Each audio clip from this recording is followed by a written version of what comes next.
하나님의 말씀입니다. 구약 성경 창세기 28장 10절 22절까지의 말씀입니다.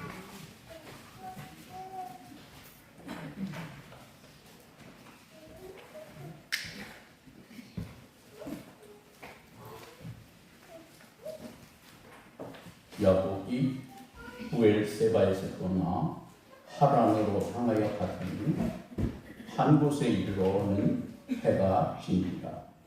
거기서 유숙하려고 그곳에 한 돌을 가져다가 베개로 삼고 거기 누워 자더니 꿈에 본즉 사다리가 땅 위에 서 있는데 그 꼭대기가 하늘에 닿고 또 본즉 하나님의 사자들이 그 위에서 오르락 내리락 하고 또 본즉 여호와께서 그 위에 서서 이르시되 나는 여호와니 너희 조부 아브라함의 하나님 이삭의 하나님이라.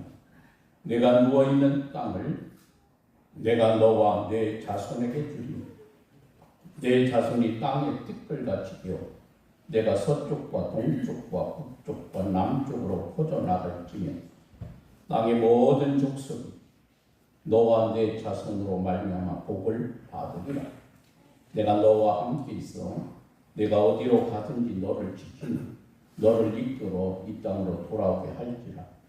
내가 네게 허락한 것을 다 이루기까지 너를 떠나지 아니하리라 하시니라. 야곱이 잠이 깨어 이르되 여호와께서 과연 여기 계시거늘 내가 알지 못하였도다. 이에 두려워하여 이르되 두렵도다. 이곳은 다름 아닌 하나님의 집이요 이는 하늘의 운이로다 하고 야곱이 아침에 일찍 일어나 베개로 삼았던 돌을 가져다가 기둥으로 세우고 그에 기름을 붓고 그곳 이름을 베델이라 하였더라. 이 성의 옛 이름은 루스더라.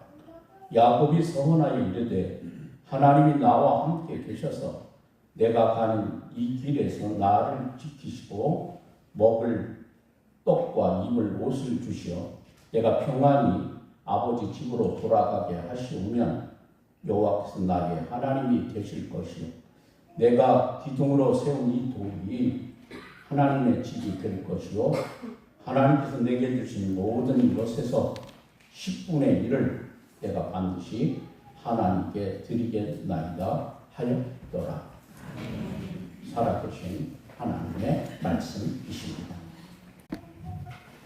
우리에게 주님만 바라보게 만듭니다. 광야는 우리의 고집된 자아를 산산이 깨어지게 만듭니다. 그래서 우리 인생에도 광야가 필요합니다. 여러분, 이스라엘 백성들은 출애굽한 후에 40년 동안 광야 생활하는 것을 단순히 고생이라고 생각했을까요? 아니면 축복이라 생각했을까요? 아니, 하나님께서는 왜 이스라엘 백성들을 40년 동안이나 광야로 인도하셨을까? 이스라엘 백성들을 고생시키기 위함이었을까? 아니면 이스라엘 백성들에게 복을 주시기 위함일까요? 여기에 대한 해답을 찾으면 먼저 드린 질문에 분명한 답이 될 수 있습니다. 분명한 것은 광야의 삶은 아주 힘들고 고달픕니다. 먹을 것과 마실 것을 구하는 것도 힘들거니와 때로는 몇 날 며칠 사람을 만날 수도 없습니다. 저녁이 되면 들짐승의 울음소리만 들려올 뿐 사람을 만나기 힘듭니다. 그런데도 하나님께서는 당신의 사랑하는 백성 이스라엘 백성을 그렇게 힘든 광야로 인도하셨습니다. 그것은 분명 이스라엘 백성들을 미워해서가 아닙니다. 비록 힘든 광야를 걸어야 하지만 거기에는 분명 하나님의 축복이 있습니다. 광야를 걷는 것이 그들에게는 무엇이 축복일까요? 오늘의 이야기는 야곱이 자기가 살던 집을 떠나 외삼촌 라반의 집으로 가는 길목에서 경험했던 사건의 이야기입니다. 오늘까지 야곱은 늘 아버지와 어머니의 끈을 아래 살았습니다. 특별히 야곱은 어머니의 특별한 사랑을 받으며 자랐습니다.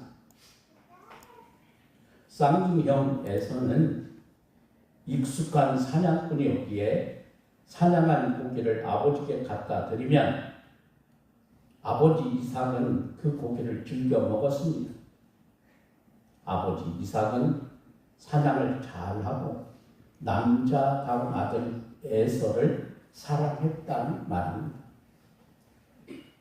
반면 동생 야곱은 조용한 사람이었기에 어머니의 사랑을 받았습니다. 그러다가 그가 나이 40대 되어 형 에서가 먼저 장가를 합니다. 비록 이방 여인을 아내로 맞아들인 것 때문에 어머니와 아버지 마음에 근심이 되긴 했지만 쌍둥이 동생인 야곱은 40이 넘도록 아직 장가를 가지 못했습니다. 그러던 사이에 아버지 이삭이 나이가 많아 눈이 어두워졌습니다. 그래서 이삭은 이제 곧 자신이 세상을 떠나게 될 것과 같다는 생각을 하고서는 아들 에서에게 사냥한 고기로 별미를 만들어 달라 부탁을 합니다. 그 별미를 먹고 장자인 에서에게 장자의 축복을 해주겠다는 말이지요. 아버지의 부탁을 받고 에서가 사냥을 하러 간 사이에 야곱을 사랑한 어머니 리브가는 쌍둥이 동생인 야곱에게 그 축복을 받게 하고 싶은 마음이 있었어요. 그래서 아버지가 좋아하는 별미를 만들어 아들 야곱의 손에 들려 아버지 이삭에게 가게 합니다. 그렇게 해서 눈이 잘 보이지 않는 아버지 이삭을 속이고 장자인 에서가 받아야 할 장자의 축복을 동생 야곱이 가로채버립니다.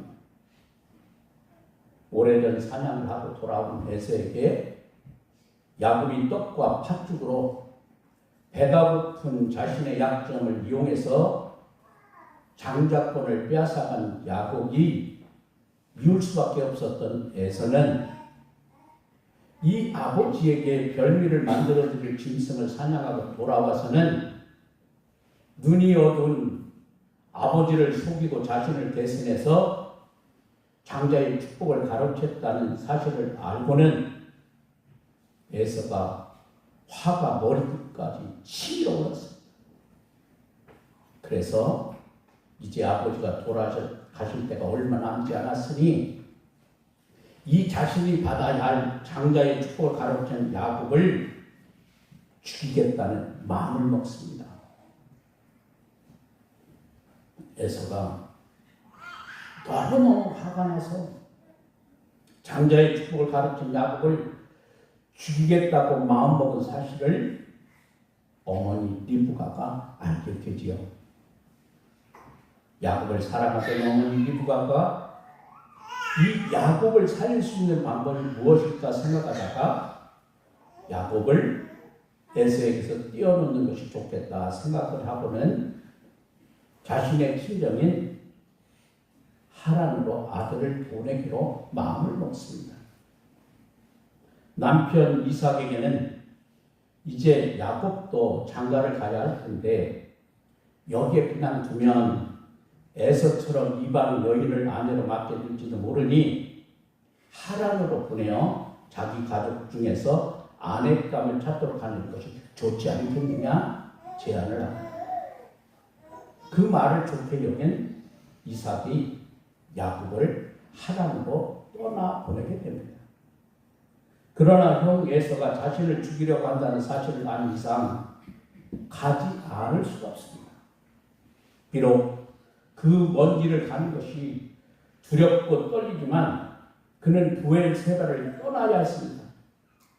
그래서 어머니가 싸주신 괴나리 꽃짐을 들쳐내고 야곱이 길을 떠납니다. 그리고 오늘의 본문의 이야기가 전개되고 있는 겁니다.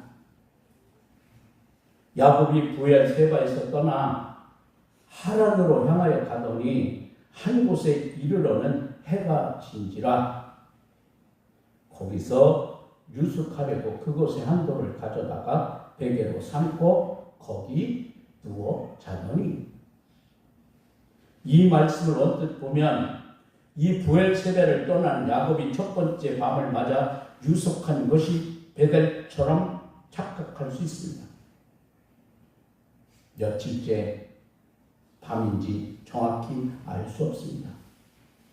그러나 그날 밤도 야곱은 두려운 마음으로 돌을 베개 삼아 누워 있습니다. 지금 세상 온통 주변은 칠흑같이 깜깜한 사람의 인기척 들리지 않습니다. 오직 우주 공간에 자신 홀로 있는 것과 같은 느낌입니다.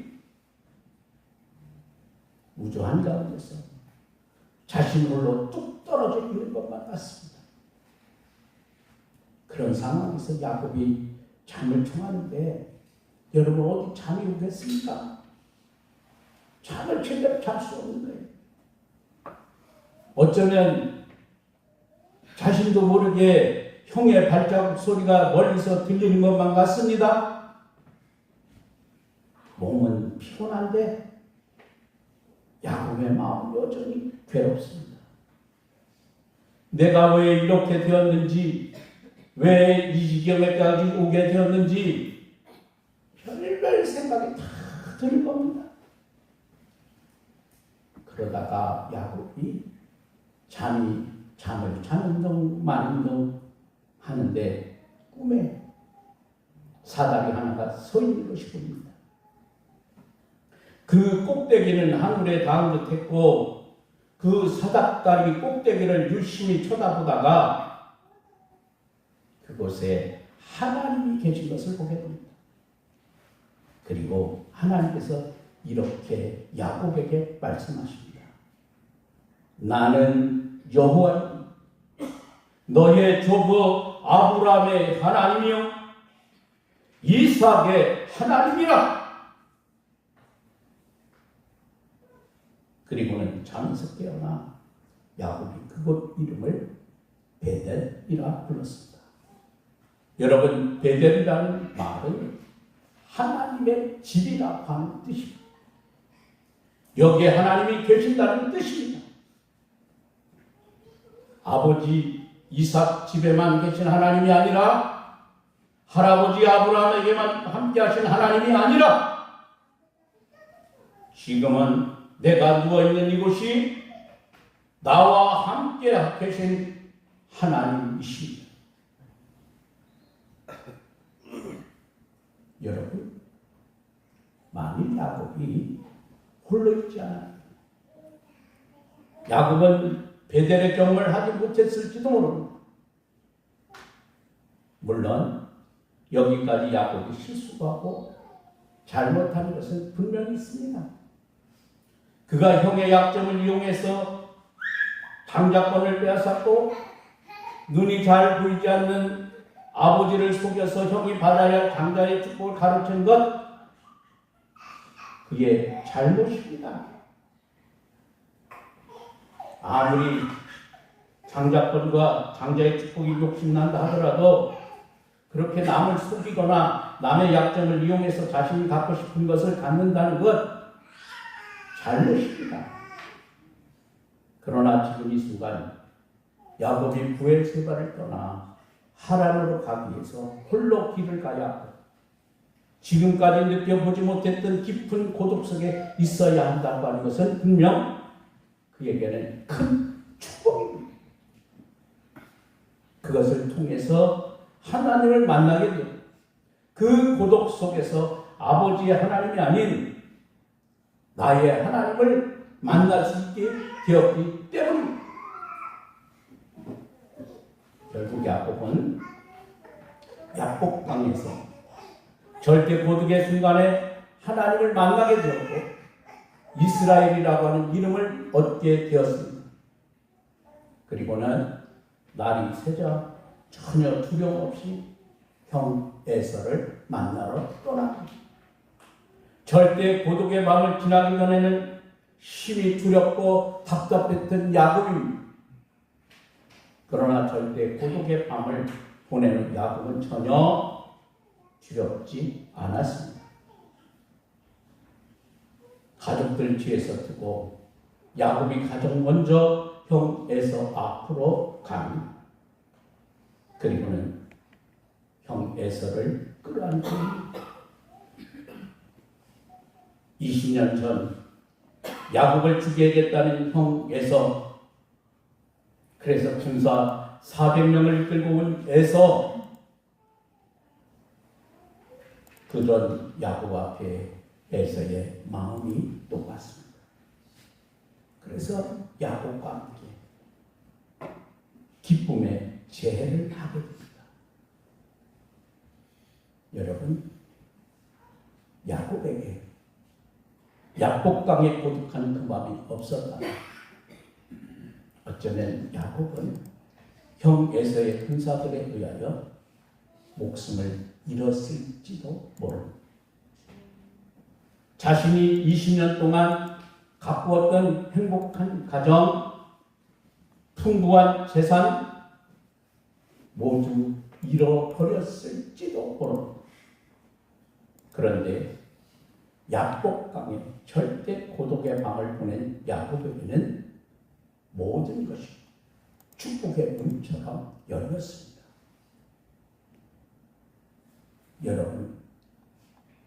여러분도 홀로 있어야 할 순간이지 않습니까? 내 주변에 아무것도 없는 것처럼, 그래서 외로움에 두려움이 느껴지는 때가 있지 않습니까? 그 외로움을 이길 수 있는 방법은 주변에 많은 사람을 불러 모으는 것이 아닙니다.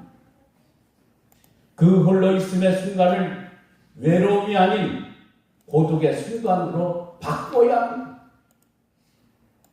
오직 하나님을 바라봅니다. 하나님의 사랑의 손길을 느끼는 고독의 순간을 말합니다. 하나님과 대면하는 고독의 순간은 우리 마음에 찾아온 두려움을 몰아냅니다. 깊은 고독의 순간에 하나님을 만나면 우리의 마음 기쁨과 은혜로 가득 채워집니다. 하나님 없이 홀로 있는 것 외로움입니다. 그러나 그 외로움의 순간에 하나님을 모시고 하나님을 기억하고 하나님 앞에 엎드린다고 하면 그 순간은 깊은 영적 고독의 순간이 됩니다. 현대 영성의 대가라 불리는 토머스 머튼은 현대인들에게 고독은 사치품이 아니라 필수품이라 말했습니다. 그런데 우리는 그 필수품을 종종 잃어버린 채 살아갑니다. 그래서 수많은 군중들 사이에 끼어 살고 있으면서도 깊은 외로움에 울부짖습니다. 광야가 이스라엘 백성들에게 하나님을 깊이 만나는 축복의 장소였던 것처럼 오늘 우리 시대에 하나님을 깊이 만나는 광야는 절대 고독의 순간입니다. 고독의 자리에서 여러분이 하나님을 만날 때 우리의 영혼이 더 깊어지는 축복을 누릴 수가 있습니다. 이스라엘 백성들에게 광야가 축복이지, 현대인들에게는 고독이라는 광야가 가장 큰 축복의 순간입니다. 야곱은 고독한 순간에 베델의 축복을 경험하여 고독한 야복 강가에서 깊은 하나님의 은혜를 체험했습니다. 마찬가지로 오늘 우리도 고독의 순간은 축복과 은혜의 시간입니다. 기도하겠습니다. 언제나 하나님의 사랑, 야곱과 동행하시고 인도하시고 그가 홀로 있을 때 고독한 순간에도 베델의 축복을 허락하여 주시고 하나님을 경험하게 하시고 승리하게 하신 하나님이신 줄로 믿습니다. 오늘을 살아가는 우리들 하나님의 말씀 믿지 아니하고 믿음의 굳건히 서서 야곱처럼 승리의 인생을 살아가는 우리의 귀한 성도들이 되게 하옵소서. 우리를 사랑하신 예수님의 귀하신 이름으로 기도합니다. 아멘.